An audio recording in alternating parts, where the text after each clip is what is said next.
আসসালামু আলাইকুম ভিউয়ার্স, রাজ কিচেন থেকে আমি আপনাদের মাঝে সেদিন পোস্ট করেছিলাম 3টা রেসিপি। আমি বলেছিলাম আপনাদেরকে পর্যায়ক্রমে আমি এই খাঁটি বাঙালি 3টা রেসিপি আপনাদের সাথেই শেয়ার করব। তারই ধারাবাহিকতায় আজকে আমি আমার দ্বিতীয় রেসিপিটি আপনাদের সাথে শেয়ার করছি। বাই দ্য ওয়ে, আমি আমার ঘরের শেফ রুমেল, আর আপনারা দেখছেন রাহুলস কিচেন।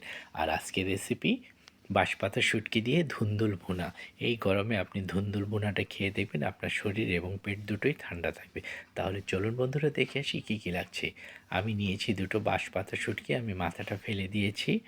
নিয়েছি বেশ কিছুটা ধুন্দুল, আমি একটু লম্বা করে কেটে ধুয়ে পরিষ্কার করে স্ট্রেনারে পানি ঝরতে দিয়ে দিয়েছি।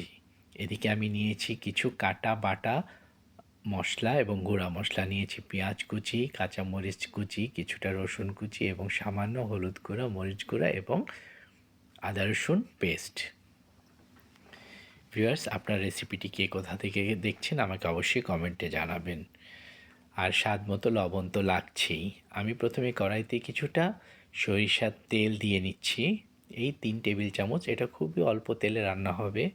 ভিউয়ার্স, আপনারা এই সেম রেসিপিটি আমার YouTube channel Rahul's kitchen YouTube channel থেকেও দেখতে পাবেন। আমি তেলের মধ্যে সমস্ত মশলাগুলো দিয়ে মিডিয়াম টু লো আঁচে আমি একটু রান্না করে নেব। সেই সাথে আমি দিয়ে দিচ্ছি স্বাদ মতো লবণ। লবণটা দিয়ে আমি মিডিয়াম টু লো আঁচে আমি একটু মশলাটাকে পেঁয়াজের সাথে কষিয়ে নেব। ভিউয়ার্স, রেসিপিটি যদি ভালো লাগে আপনারা কিন্তু বাসায় একবার ট্রাই করে আমাকে ফিডব্যাক জানাবেন। যারা আমার ইউটিউব চ্যানেলটিকে সাবস্ক্রাইব করেছেন তাদেরকে ধন্যবাদ। নতুন বন্ধুরা অবশ্যই সাবস্ক্রাইব করে দিবেন, এবং পেজ থেকে যারা দেখছেন, যারা পেজটিকে ফলো করেছেন তাদেরকে অশেষ ধন্যবাদ, এবং নতুন বন্ধুরা আপনারা পেজটিকে ফলো করে লাইক দিয়ে রাখবেন। আমি সামান্য পানি দিয়ে একটু নেড়ে চেড়ে দিচ্ছি। এ পর্যায়ে আমি দিয়ে দিব শুটকি মাছ দুটো। শুটকি মাছ দুটো দিয়ে আমি আরেকটু কষিয়ে নিব। মাছটাকে একদম মশলার সাথে আমি মিশিয়ে নিব। এ পর্যায়ে আমি দিয়ে দিব আবারও সামান্য পানি। পানি দিয়ে আমি একটু ঢেকে রান্না করব 5 মিনিটের জন্য, যাতে শুটকিটা একদম মশলার সাথে মিশে যায়। 5 মিনিট পরে আমি ঢাকনাটা খুলে আপনাদেরকে দেখাচ্ছি। দেখুন, পানিটা মোটামুটি শুকিয়ে এসেছে, হালকা তেল ছাড়তে শুরু করেছে। এবার আমি নেড়ে চেড়ে একদম ভালো করে মিশিয়ে নিচ্ছি। এ পর্যায়ে আমি দিয়ে দেব কেটে ধুয়ে রাখা ধুন্দুলগুলো। ধুন্দুলগুলো দিয়েও আমি ভালো করে মিশিয়ে নিচ্ছি। ভিউয়ার্স, আপনারা পাশে আছেন বলে আমি নিত্য নতুন রান্না করতে আগ্রহ পাই। আপনারা সবসময় পাশে থাকবেন, এটা আমার বিশ্বাস। আপনাদের ভালোবাসাই আমাকে সামনে এগিয়ে নিয়ে যাবে। আপনারা দেখছেন ধুন্দুল থেকে কিন্তু মোটামুটি একটু পানি উঠেছে। এবার আমি ভালো করে মিশিয়ে নিয়ে আবারও একটু ঢাকনা দিয়ে রান্না করব।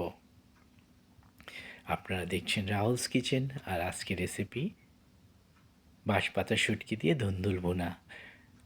ব্যাস, ধুন্দুল কিন্তু মোটামুটি সিদ্ধ হয়ে গেছে। আমি একটু চেক করে নিচ্ছি, মনে হচ্ছে আর একটু সিদ্ধ হবে, তাই আমি আরও কিছুক্ষণ একটু রান্না করব।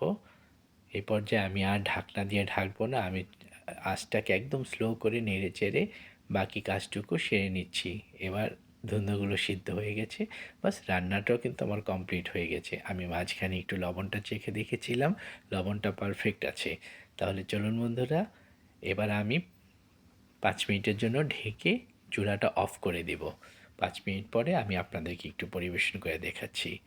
রেসিপিটি যদি ভালো লাগে অবশ্যই কিন্তু আপনারা বাসায় একবার তৈরি করে খাবেন। এই গরমে এই রেসিপিটা এত ভালো লাগে, ভাতের সাথে আপনারা ট্রাই করে দেখতে পারেন। তাহলে বন্ধুরা, রেসিপিটি দারুণ লাগছে না দেখতে? আপনারা কমেন্ট করে জানাবেন কেমন হলো আজকের রেসিপিটা। তাহলে আজকের মতো এখানেই বিদায় নিচ্ছি আমি। আপনারা সবাই ভালো থাকবেন, সুস্থ থাকবেন, নিজের স্বাস্থ্যের প্রতি খেয়াল রাখবেন, আর এই গরমে বেশি বেশি পানি খাবেন। আপনারা আমার জন্য দোয়া করবেন, আমি যেন আপনাদের মাঝে সবসময় ভালো ভালো নতুন নতুন রেসিপি নিয়ে আসতে পারি। তাহলে আজকের মতো বিদায়, আল্লাহ হাফেজ।